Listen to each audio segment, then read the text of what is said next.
Hello, my name is MS Akhtar or welcome in the fourth part of confined space training।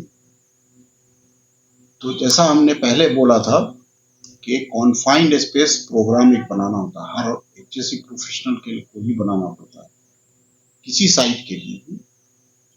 तो अगर नहीं भी बनाना हो तो आपको जानना चाहिए कॉन्फाइंड स्पेस प्रोग्राम होता क्या है। तो उसके लिए आपको कोई भी प्रोग्राम बनाना है किसी के लिए, किसी साइट के लिए इन जनरल बनाना है, तो आपको जानना चाहिए कि या किसी पर्टिकुलर टास्क के लिए बनाना होता है। ऐसा भी होता है कोई डिफिकल्ट अगर वेसल्स की हमको क्लीनिंग करनी है, मेंटेनेंस कॉन्ट्रैक्ट में जो होता है, या फिर किसी कंस्ट्रक्शन में भी बनाना होता है, तो हमको बनाना होता है ये वर्क। जैसे मेथड स्टेटमेंट सबमिट करना हुआ है, सेफ ऑपरेटिंग प्रोसीजर। तो सबसे पहले क्या करते हैं कि हम साइट पर जाके पहले देखते हैं कि क्या है, एक्चुअली काम क्या है। अब टेस्ट क्या क्या करने का है, किस तरह की परमिट चाहिए, परमिट है चाहिए या नॉन परमिट कॉन्फाइंड स्पेस चाहिए। ऐसा भी होता है, ओशा जब पढ़ाएंगे तो बताएंगे कि कौन सा कॉन्फाइंड स्पेस है लेकिन वो नो परमिट है। आइसोलेट कैसे करेंगे confined space from other employees या फिर अदर सोर्सेज ऑफ एनर्जी, को इलेक्ट्रिकल हो या मैकेनिकल या यानी पाइपलाइन वगैरह हो, तो उसको कैसे आइसोलेट करेंगे। हम लोग perform all activities according to written plan. तो रिटेन प्लान बनाएंगे, या जो बना हुआ है क्लाइंट जब अप्रूव कर लिया है तो आपकी रिस्पॉन्सिबिलिटी है। आप मान लीजिए कि आप एचएससी ऑफिसर, एचएससी सुपरवाइजर, तो एचएससी मैनेजर इसको बना के जो दिया तो आपको पढ़ करके उसको इम्प्लीमेंट करना है। ठीक है, तो आप देख रहे हैं कैसे करके यहाँ पर कॉन्फाइंड स्पेस। तो सेफ सिस्टम ऑफ वर्क कैसे डेवलप करेंगे। If entry cannot be avoided, a safe system of work should be in place. अगर मान लीजिए कि उसके अंदर जाना ही है हमको किसी भी कॉन्फाइंड स्पेस में, तो उसके लिए एक सेफ सिस्टम ऑफ वर्क बनाना होगा। क्या क्या कंट्रोल करना होगा, precautions identified should be developed and put into practice. हर जो भी आप रिस्क असेसमेंट कर रहे हैं, कंट्रोल मेजर कर रहे हैं, प्रोसीजर बना रहे हैं, तो प्रोसीजर को समझिए और उसको कैसे इम्प्लीमेंट करना है। जो है इंट्री सुपरवाइजर होना चाहिए, होल वॉचर, या फिर उसका ओवरऑल भी एक सुपरवाइजर को अपॉइंट करना। ये नहीं कि जो आदमी गया एक तो है उसका कोई सुपरवाइजर लापता है, तो ऐसा नहीं होना चाहिए। तो everyone involved should be properly trained, well informed, instructed to make sure they know what to do, क्या करना है, कैसे करना है। यानी कि ये टूल बॉक्स टॉक जो होता है ना, इसका यही काम है, हेजार्ड एक्सप्लेन करना, क्या काम करना, सबको तैयार कर देने का। What to do, where to do, and who is responsible for, इसकी क्या रिस्पॉन्सिबिलिटी है। होल वॉचर है तो उसकी क्या रिस्पॉन्सिबिलिटी, नहीं कि कर रहा है और चला गया दूसरी जगह। ऐसा बहुत सारी जगह देखा हो कि परमिट होल्डर जो है एक जगह की जगह पांच पांच जगह पर का परमिट लिए हुए। तो ऐसा भी हो, आप देखिएगा, जाइएगा साइट पर तो ये सब डिफिकल्टीज होती है जो एसएससी ऑफिसर के लिए बहुत बड़ा सरदर्द है। अभी इंट्री प्रोसीजर अगर बनाना होगा तो बनाना होगा कि application of confined space entry, disconnection of lines, ये सब चीजों को एड्रेस करना होता है इंट्री प्रोसीजर में। जब एंट्री करने के पहले क्या करेंगे, गैस टेस्टिंग का जो गैस टेस्टर है उसका कैलिब्रेशन सर्टिफिकेट है कि नहीं, उसकी मॉनिटरिंग इक्विपमेंट लगाए हुए हैं कंटिन्यूअस टेस्टिंग के लिए, तो उसका कैलिब्रेशन सर्टिफिकेट चेक करना होता है, वैलिड होना चाहिए। अर्जिंग अगर करना है, जैसे किसी भी तरह से अगर मान लो कि एयर ब्लो ही करना है तो हाई अरेंजमेंट के लिए एटमॉस्फेयर टेस्टिंग कैसे करेंगे, वेंटिलेशन कैसे करेंगे, इंजूरियस कोरोसिव सब्सटेंसेस कैसे, उसमें अंदर से कुछ भी ऐसा है तो पंगा है तो उसको रिमूव किया कि नहीं किया, सोर्सेज ऑफ इग्निशन सोर्स को कैसे कंट्रोल करेंगे। ये सब पूरा एंट्री प्रोसीजर में ये सब चीजें, बहुत सारी चीजें डिफाइन रहती हैं। ठीक है, और ये जैसा पिछले स्लाइड में बताया कि सबको इसकी ट्रेनिंग देनी होती है। तो इतनी चीजों के बाद अब हमको ये अगर प्रोसीजर बनाना है तो सबसे पहले तो रिस्क असेसमेंट करना होगा। हर प्लान बनाइए या कोई प्रोसीजर बनाइए, उसके लिए पहले सबसे पहले क्या है कि जानेंगे नहीं कि उसका क्या हैजार्ड्स है, क्या कंट्रोल मेजर्स होगा, उसी कंट्रोल मेजर्स को तो लिखना प्रोसीजर में। ठीक है, तो आइए अब हम लोग समझते हैं कि रिस्क असेसमेंट इसका कैसे करते हैं।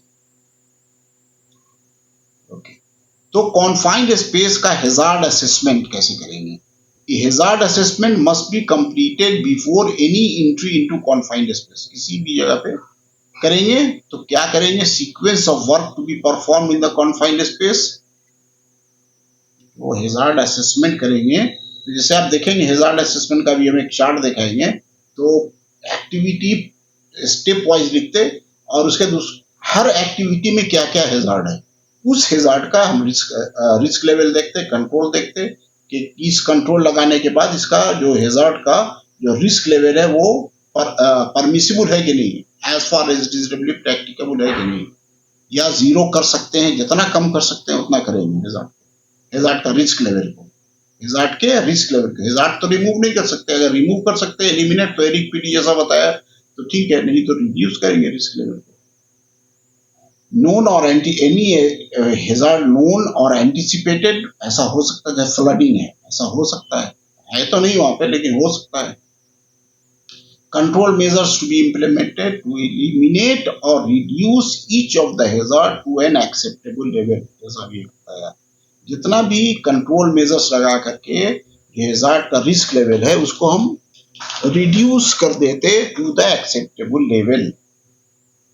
ठीक है, अगर आपको अभी नहीं समझ में आ रहा तो रिस्क असेसमेंट का जो हमने स्लाइड बनाया है उसको देखिए, तभी आपको समझ में आएगा कि हैजार्ड क्या है, रिस्क असेसमेंट क्या है, और रिस्क को रिड्यूस कैसे करते हैं, कंट्रोल मेजर्स करते हैं तो रिड्यूस हो गया ना risk level. Working at height एक हैजार्ड है, ठीक है, कॉन्फाइंड स्पेस एंट्री में हैजार्ड है, लेकिन उसमें हमने गैस टेस्ट किया, बहुत सारे हैजार्ड को आइडेंटिफाई किया, उसका कंट्रोल मेजर किया, उसको ट्रेन किया, पीपीई प्रोवाइड किया, तो रिस्क लेवल रिड्यूस हो गया।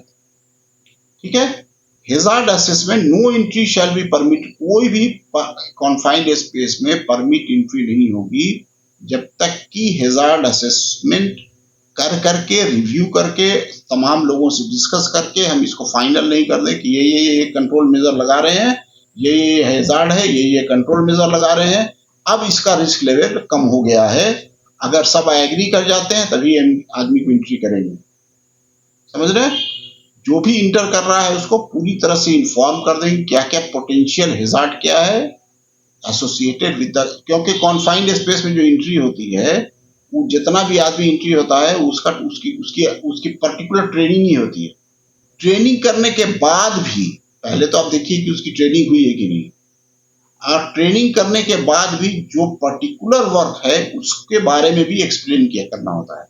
ये रिस्क असेसमेंट है, ये कंट्रोल मेजर, ये identified potential risk, potential hazards ये है, इसका ये रिस्क है, इसका ये कंट्रोल है, ये टूल बॉक्स टॉक मीटिंग करके एक्सप्लेन कर देने का होता है। तो जैसे कि आप देखा कि उसमें जो है क्या क्या कंट्रोल मेजर हो सकता है, आइसोलेशन रिक्वायरमेंट क्या है उसका, और उसका क्या प्रोसीजरल रिक्वायरमेंट क्या है, हैजार्ड कंट्रोल मेथड क्या है, पीपीई क्या है, रेस्क्यू अगर कुछ हो गया तो रेस्क्यू प्लान क्या है। अगर मान लीजिए कि कोई फेंड कर गया कॉन्फाइंड स्पेस के अंदर, तो एक तो छोटा सा सुराख है, उसमें बाहर कैसे लाएंगे, आपको अरेंजमेंट ही नहीं है वहां पे। आपने बड़का वो आप मान लीजिए ऊपर से कोई गिर गया तो आपके पास स्ट्रेचर है ही नहीं, फ्लेक्सिबल स्ट्रेचर, तो गया तो आप तो अरेंजमेट किया नहीं है आपने। आपको ये भी नहीं मालूम है किसको कॉल करना है कि ये एम्बुलेंस कहाँ से आएगी, किसको कॉल करना है कि फॉरन इमीडिएटली एक्सपर्ट लोग आए उसको हैंडल करने के लिए। फर्स्ट एडर तो स्टेबलाइज करने के लिए ना, मेन तो जो क्लिनिक है, क्लिनिक से जो मेल नर्स आता वो उसको रिकवर करता, वो ये करता, कैसे रेस्क्यू करना है, ये पूरा अरेंजमेंट होना बहुत जरूरी है। ठीक है, तो जब प्लान करते हैं तो क्या क्या कंसीडर करना होता है, तो they should have received adequate training, जैसा क्योंकि हर आदमी की कॉन्फाइंड स्पेस की जो भी काम करता है, एंट्री करता है, होल वॉचर हो या कोई भी हो, अभी बताएंगे रिस्पॉन्सिबिलिटी सबकी, लेकिन उसको एडिक्वेट ट्रेनिंग हो, वो उस वक्त फिजिकली फिट हो, ये नहीं कि एक साल पहले फिट था अभी है कि नहीं, कोई भी अभी साइकोलॉजिकल प्रॉब्लम तो नहीं है, वर्टिगो है, क्लाउस्ट्रोफोबिया है, ऑथराइज्ड है, यानी कि वो ट्रेनिंग तो अटेंड किया लेकिन वो सर्टिफाइड है, थर्ड ऑथराइज्ड है कि नहीं एंट्री के लिए। हो सकता है वो किसी दूसरे चीज के लिए ऑथराइज हो, आप भेज रहे हो कहीं और उसको। और refresher training annually for confined space entry होती है, ये बात याद रखिएगा। जो प्रोसीजर एंड रिटन इंस्ट्रक्शंस जो भी confined safe system of work में है उसको आपने कम्युनिकेट करना है। अब आप इसको समराइज देखें कि arrangements for confined space entry में रिस्क असेसमेंट होना चाहिए, ये लिस्ट को आप नोट कर लीजिए। रिस्क असेसमेंट होना चाहिए, सेफ सिस्टम ऑफ वर्क होना चाहिए, आइसोलेशन होना चाहिए। सिस्टम आइसोलेशन के बारे में तो पहले बता ही चुके हैं। वेंटिलेशन कैसा करना है, एयर जो टेस्टिंग, गैस टेस्टिंग और टेस्टिंग गैस क्या होनी चाहिए, टूल्स एंड इक्विपमेंट क्या चाहिए, किस तरह की लाइट चाहिए, वो उसका प्रोविजन है कि नहीं है, ब्रीदिंग अपैरेटस अवेलेबल है कि नहीं है।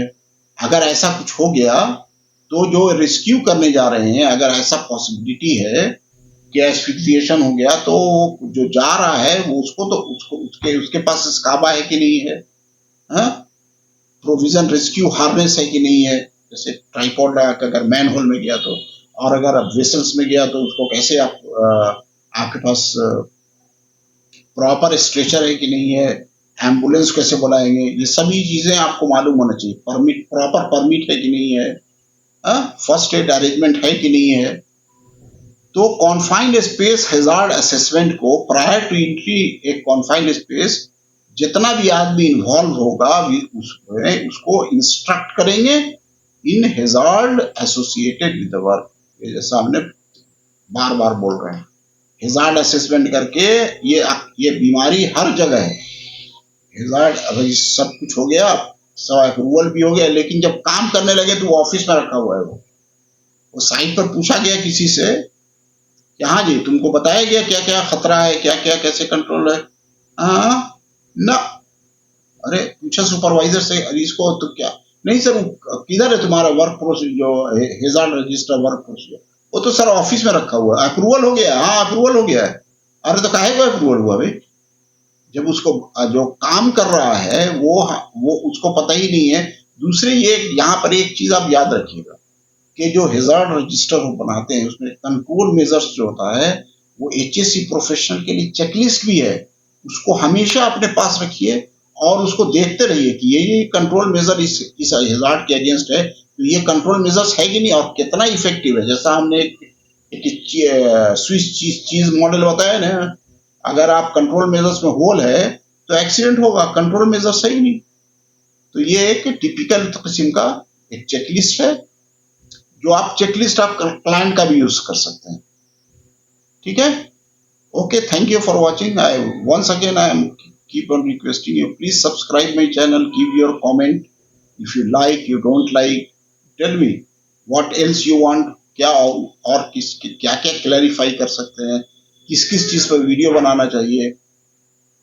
नेक्स्ट में हम लोग कॉन्फाइंड स्पेस के परमिट टू वर्क सिस्टम के बारे में बात करेंगे। Okay, thank you for watching.